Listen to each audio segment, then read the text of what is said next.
Hello दोस्तों, स्वागत है आप सभी का उत्कर्ष के नर्सिंग एंट्रेंस एग्जाम के इस यूट्यूब चैनल पर, जहां पर मैं डॉक्टर हिमांशु आप सभी का तहे दिल से स्वागत करता हूं और आशा करता हूं आप सभी लोग स्वस्थ होंगे और काफ़ी एक्साइटेड होंगे अपने काउंसलिंग के प्रोसीजर के लिए। तो जैसा कि आप सभी को पता है बच्चों की काउंसलिंग का नोटिफिकेशन हमारे पास 17 तारीख को जारी हो गया था और बच्चों उसका जो लिंक है 18 को भी शुरू हो गया था काउंसलिंग का लिंक। हालांकि काफ़ी ऐसी बातें हो रही थी जहां पर ये बताया जा रहा था कि सर काउंसलिंग का लिंक जो है वो अभी तक शुरू नहीं हुआ है, परंतु अब जो है काउंसलिंग का लिंक भी शुरू हो गया है। और आज इस क्विक वीडियो में मैं आपको बहुत ही फटाफट बताने वाला हूं कि किस तरीके से आपको काउंसलिंग को अटेंड करना है और क्या क्या प्रोसीजर्स रहने वाले हैं। तो बच्चों सबसे पहले आपको अपने RUHS की ऑफिशियल वेबसाइट पर जाना है, जो कि है ruhs.org.in,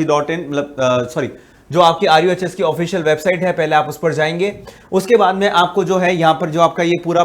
BSc नर्सिंग का जो पूरा परफॉर्मा है वो इस तरीके से देखने को मिलेगा। उसके बाद में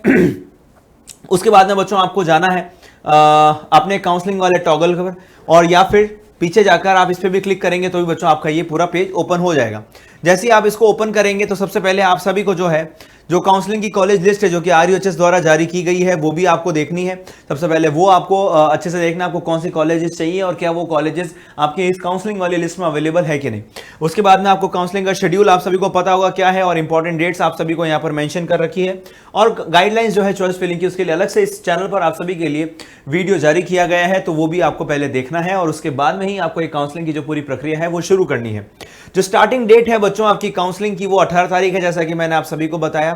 लास्ट डेट है वो 24 तारीख है और starting date of choice filling, जो चॉइस फिलिंग भी आपकी 18 तारीख को शुरू हो जाएगी, वो भी आपके 24 तारीख तक रहेगी, रात को 11:55 तक, 12 बजे तक नहीं 11:55 तक। परंतु हमेशा मैं आपको यही बोलता हूं कि लास्ट मोमेंट केओस आप सभी को जो है अवॉइड करना है, लास्ट मोमेंट तक आपको वेट नहीं करना है, क्योंकि लास्ट मोमेंट पर सर्वर पर लोड होने के कारण आप चाहकर भी अपना फॉर्म सबमिट नहीं कर पाएंगे और उस वजह से काफी सारे स्टूडेंट्स को कई बारी दिक्कतें उठानी पड़ी है। तो इसलिए मैं हमेशा आपको यही कहता हूं, चाहे एक दिन ले लो सोचने समझने में पूरा दिन, परंतु हमेशा जब कभी भी काम करते हो तो लास्ट मोमेंट के लिए मत छोड़ना, 24 तारीख तक का वेट मत करना, जितना जल्दी हो सके चॉइस फिलिंग और बच्चों काउंसलिंग का जो पूरा शेड्यूल है इसको कंप्लीट कर लेना। अब इसकी तमाम डिटेल्स मैं आप सभी को बताऊंगा कि आपका अलॉटमेंट लेटर जो है वो 4 तारीख को जारी होने वाला है और 30 तारीख को जो है बच्चों आपकी जो शेड्यूल है वो भी जारी हो जाएगा। अब बच्चों उसके बाद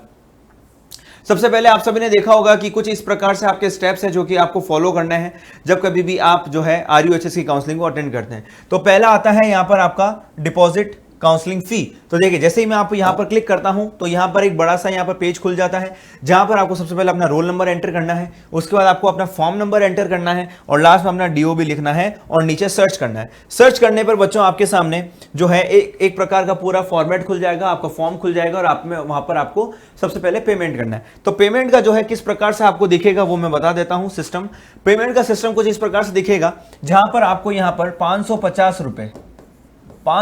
रुपए का पेमेंट लिखा हुआ आएगा बच्चों, और यहां पर जो है आपको 550 रुपए का पेमेंट करना है। ये मैं आपको पहले ही बता चुका हूं कि यहां पर आपके पेमेंट के ऑप्शंस जो हैं, कार्ड है, UPI है, नेट बैंकिंग है, वॉलेट है, यहां पर तमाम तरीके से डेबिट कार्ड है, जब तमाम तरीके से आप जो है अपना पेमेंट कर सकते हैं। जो प्रोसेसिंग फी होती है वो 550 के अलावा जो प्रोसेसिंग फी होती है बच्चों वो एक्स्ट्रा लग सकती है, वो भी कुछ प्लेटफॉर्म्स पर वो मिनिमम चार्जेस होते हैं बच्चों, 1, 1.5, 2 रुपए लगते हैं, इससे ज्यादा कुछ नहीं लगता है। तो ये हो गया बच्चों पूरा आपका प्रोसेसिंग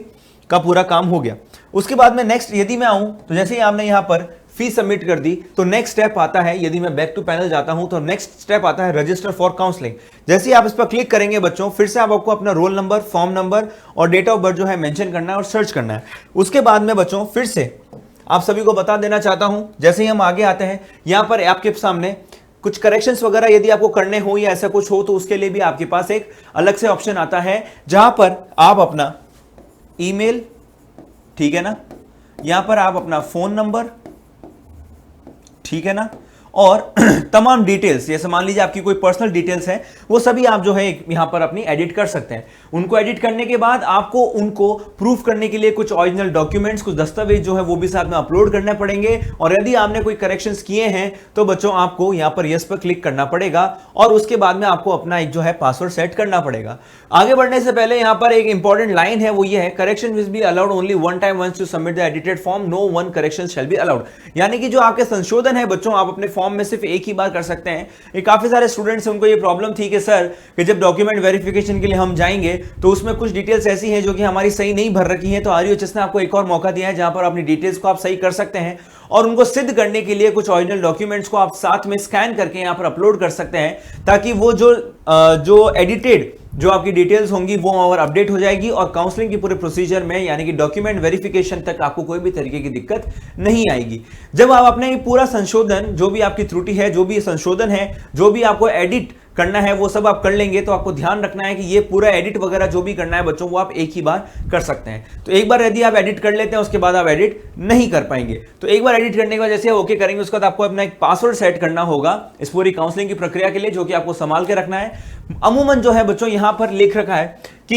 यहां पर कम से कम 6 अक्षर होने चाहिए, संख्या शामिल होनी चाहिए, लोअर अक्षर भी होने चाहिए, अपर अक्षर भी होने चाहिए और एक स्पेशल सिंबल। स्पेशल सिंबल क्या होता है बच्चों, जैसे कि आपका मान लीजिए @ का सिंबल हो गया, हैशटैग हो गया, एस्ट्रिक जिसको हम स्टार मार्क कहते हैं, ये 2-3 जो है बच्चों ये स्पेशल सिंबल्स होते हैं जो कि आप ऐड कर सकते हैं। सपोज कीजिए किसी स्टूडेंट का नाम है राहुल, तो आप राहुल सबसे पहले कैपिटल लिखेंगे, है ना, राहुल सबसे पहले आप कैपिटल लिखेंगे, फिर AHUL। तो इससे क्या हो गया बच्चों, आपका ये 3 नंबर और 4 नंबर वाले पॉइंट जो है वो तो आपके क्या हो गए, फुलफिल हो गए। यानी कि एक अपर ऑर्डर वाला भी आपका अक्षर हो गया, एक लोअर ऑर्डर वाला या लोअर केस वाला भी जो है आपका ऑर्डर इसमें फुलफिल हो गया। आप यहां पर आपको कोई भी स्पेस नहीं देना है। अब आपको लगाना एक कोई भी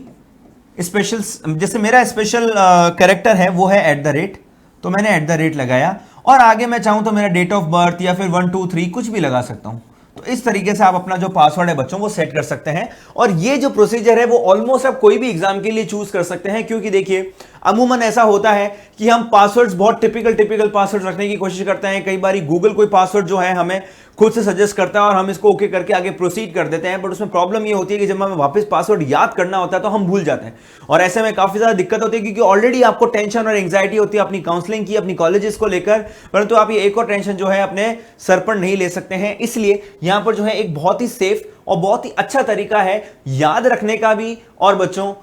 जो है सेफ और सिक्योर पासवर्ड क्रिएट करने का भी, जहां पर आप कभी भी इसको भूलेंगे नहीं। तो यहां पर आप या तो ये कर सकते हैं या फिर सपोज कीजिए आप जयपुर से बिलोंग करते हैं तो आप अपना पासवर्ड ऐसे भी लिख सकते हैं, जहां पर आप जयपुर लिख सकते हैं और उसके बाद आप इसको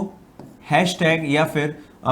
हैशटैग @ कुछ भी करके आप अपना डेट ऑफ बर्थ या फिर आगे 1 2 3 या फिर 000 कुछ भी लगा सकते हैं, वो आपकी इच्छा है। तो एक कॉमन पैटर्न जो होता है वो आप पैटर्न बना लीजिए ताकि आपके सारे पासवर्ड उस तरीके से रहें और आपको कोई भी तरीके की दिक्कत आगे ना आए। तो जब आपने पासवर्ड वगैरह सब कुछ सबमिट कर लिया है तो उसके बाद फिर से आप आते हैं हमारी ओरिजिनल वेबसाइट पर। यहां पर हमने फिर से check edit form and set password, तो सबसे पहले आपको अपनी डिटेल्स चेक करनी है। यहां पर अपना फॉर्म जो है यदि कोई एडिट करने की जरूरत आपको लगती है तो आप एडिट करेंगे और उसके बाद अपना पासवर्ड सेट करेंगे। पासवर्ड सेट करने के बाद फिर से आप पीछे आएंगे और आने के बाद यहां पर अब आपके पास पैनल आ जाता है चॉइस फिलिंग का। तो देखिए बच्चों यहां पर फिर से आपको एक और इंस्ट्रक्शन दे रखा है, वो ये है कि before filling the choices online read the instructions for choice filling and tentative seat matrix 2024 etcetera very carefully. यानी कि आप चॉइस फिलिंग करें तो उससे पहले सारे आप इंस्ट्रक्शंस ध्यान से पढ़ लें और उसके बाद आप अपने सीट मैट्रिक्स देख लें कि आपको कहां पर कॉलेज चाहिए और वहां पर कितनी सीट्स अभी हाल फिलहाल में अवेलेबल है। तो इस पर भी अगर आपको लॉगिन करना है सबसे पहले आपको रोल नंबर चाहिए और जो आपने पासवर्ड सेट किया है वो पासवर्ड अब आपको यहां पर लगाना है, यानी कि फॉर्म नंबर और डीओबी अब आपको लगाने की जरूरत नहीं है। अब जो भी आपका काम है वो सारा आपके पासवर्ड से हो जाएगा। जैसे ही आप अपना करेक्ट पासवर्ड यहां टाइप कर देते हैं और जैसे आप सर्च करेंगे, सर्च करने पर आपका फॉर्म ओपन होगा। फॉर्म ओपन होने पर आपकी डिटेल्स लिखी हुई होंगी और कुछ इस तरीके से आपके पास पूरा फॉर्मेट लिखा हुआ आएगा, जहां पर एक तरफ में आपके पास सारी कॉलेजेस लिखी हुई आएंगी जो कि अवेलेबल है कोड के साथ में। तो आप कोड के साथ में उसको क्रॉस चेक कर सकते हैं और जो भी कॉलेजेस आपको अपनी काउंसलिंग में ऐड करनी है वो आप इस तरफ ऐड कर सकते हैं। तो जब स्टार्टिंग में आप खोलेंगे, जब आपने कोई भी चॉइस फिल नहीं कर रखी होगी तो ये वाला कॉलम पूरा खाली रहेगा और इस वाले कॉलम में सारी की सारी कॉलेजेस लिखी हुई आएंगी। अब आपको जो है बच्चा अपनी सीक्वेंस और प्रायोरिटी वाइज जो है आपको अपनी कॉलेजेस सेलेक्ट करनी है। जैसे मुझे सबसे पहले बांसवाड़ा का कॉलेज सेलेक्ट करना है, फिर भरतपुर का करना है, उसके बाद बूंदी का करना है, फिर चूरू का करना है और डूंगरपुर का करना है और लास्ट में हमें करना है जयपुर का। तो इस सीक्वेंस में ही आपको सेलेक्ट करना है। सपोज करो कि मुझे इस सीक्वेंस में सेलेक्ट नहीं करना है तो सबसे पहले मैं जयपुर का कॉलेज सेलेक्ट करूंगा, उसके बाद मैं चूरू का सेलेक्ट करूंगा, उसके बाद मैं बूंदी का सेलेक्ट करूंगा, उसके बाद मैं सपोज करो मैं बाड़मेर का सेलेक्ट कर रहा हूं या फिर इसके बाद मैं डायरेक्ट बांसवाड़ा का सेलेक्ट कर रहा हूं और उसके बाद मैं भरतपुर वाला सेलेक्ट करना हूं। तो आपको जिस सीक्वेंस में आपको जो अपनी चॉइसेस की फिलिंग, जो जिस हिसाब से आपको चॉइसेस फिल करनी है उस सीक्वेंस में आपको ये सब सेलेक्ट करना है। सेलेक्ट करने के बाद में आपको ये जो ग्रीन डॉट दिख रहा है बच्चों, इसके ऊपर आपको टिक करना है। जैसे आप टिक करेंगे उसी सीक्वेंस में ये सारी कॉलेजेस आपकी यहां पर दिखाई पड़ेंगी। जैसे ही आपकी कॉलेजेस यहां पर दिखाई पड़ रही है, इसका मतलब कि वो सारी कॉलेजेस आपने सेलेक्ट करी है। अब बचे भी कॉलेजेस जो है यहां पर आ जाएंगी और बाकी की कॉलेज जो आपने सेलेक्ट करी वो आपको यहां पर शो कराई देंगी। अब चाहे तो आप इसमें भी एडिट कर सकते हैं, इसमें भी आप संशोधन कर सकते हैं। वो इस प्रकार से, सपोज कीजिए कोई कॉलेज नीचे है, आपको उसको प्रायोरिटी लिस्ट में ऊपर रखना है, तो आपको सिर्फ उस कॉलेज को यहां पर इस प्रकार से टिक का एक ऑप्शन आता है, उसको टिक करना है। और टिक करने के बाद बच्चों आप चाहें तो या फिर सीधा आप उसको क्या कर सकते हैं, जो ग्रीन डॉट है इस पर आप क्लिक करते हैं तो वो कॉलेज एक सीट और ऊपर आ जाएगी, एक सीट और ऊपर आ जाएगी, एक सीट और ऊपर आ जाएगी। तो इस प्रकार से अपनी चॉइस फिलिंग आप सेलेक्ट कर सकते हैं। मान लीजिए किसी कॉलेज को, जैसे मान लीजिए उदयपुर का एक कॉलेज है, इसको मुझे नीचे लेकर आना है, तो मैं इस रेड वाले टॉगल पर क्लिक करूंगा तो उससे ये मेरी प्रायोरिटी लिस्ट में थोड़ा सा नीचे आ जाएगा इस प्रकार से। अब सपोज करो बच्चों कोई ऐसा कॉलेज है कि जिसके अंदर आपको ऐसा लगता है कि यार ये मुझे नहीं पढ़ना, मुझे यहां नहीं जाना, तो मैं चाहता हूं कि मैं ये कॉलेज वापस हटा दूं। तो अगर आपको वो हटाना है तो डायरेक्टली साइड में आपके पास कुछ चेक बॉक्स होगा, उसको आप सेलेक्ट करेंगे, ये सेलेक्ट का ऑप्शन है, वहां पर आप चेक बॉक्स को सेलेक्ट करेंगे। सेलेक्ट करने के बाद आप इस रेड वाले टॉगल को क्लिक कर देंगे तो ये कॉलेज वापस इस तरफ आ जाएगी। तो यानी कि कहने का मतलब यह है कि जो जो सीट्स पर, जिन जिन कॉलेजेस पर आप एडमिशन लेना चाहते हैं या फिर जिन पर आप अपनी काउंसलिंग करवाना चाहते हैं, वो सभी यहां पर शो होगी जो आपने सेलेक्ट करी होगी। परंतु जो आप हटाना चाहते हैं, जो आपने सेलेक्ट नहीं करी है, वो सारी यहां पर होगी। आप चाहे तो सारी कॉलेजेस चूज कर सकते हैं, पर मेरी माने तो आपको एक सही सीक्वेंस में, चाहे आपके कितने भी नंबर हो, आपको सही सीक्वेंस में, एक सही ऑर्डर में जो अच्छी कॉलेज उसको हमेशा टॉप पर रखना है और जो कम अच्छी कॉलेज है उनको हमेशा नीचे की ओर रखना है। चॉइस फिलिंग जो है बच्चों हमेशा आपकी अच्छी होनी चाहिए। आने वाले समय में बच्चों मैं आपके लिए टॉप कॉलेजेस की लिस्ट भी लेकर आऊंगा और आपको यह भी बताऊंगा कि आरयूएचएस की काउंसलिंग जो अभी जारी की गई है, उन्होंने भी किस प्रकार से लिस्ट जारी की है और उसके अंदर कौन कौन से कॉलेजेस जो है जिनके ऊपर आप अपनी चॉइस फिलिंग कर सकते हैं। तो ये थी बच्चों तमाम जानकारी, एक बारी पूरा काउंसलिंग का जो शेड्यूल है उसके अनुरूप ये किस तरीके से अपनी काउंसलिंग को अटेंड कर सकते हैं और किस तरीके से बिना किसी हैसल के आप जो है पूरा काउंसलिंग की प्रोसीजर को अटेंड कर सकते हैं। तो बच्चों वीडियो अच्छा लगा हो तो लाइक कीजिएगा, तो दोस्तों के साथ शेयर कीजिए जो कि 2024 की आरयूएचएस की काउंसलिंग अटेंड कर रहे हैं, और नीचे अगर कमेंट कीजिए कि कोई भी डाउट है तो आई एम श्योर मैं आप सभी को जरूर जवाब दूंगा। चैनल पर नए हैं तो सब्सक्राइब कीजिएगा, बिना सब्सक्राइब किए चैनल से मत जाइएगा। तब तक के लिए all the very best, thank you so much, मिलते रहेंगे। जय हिंद, जय भारत।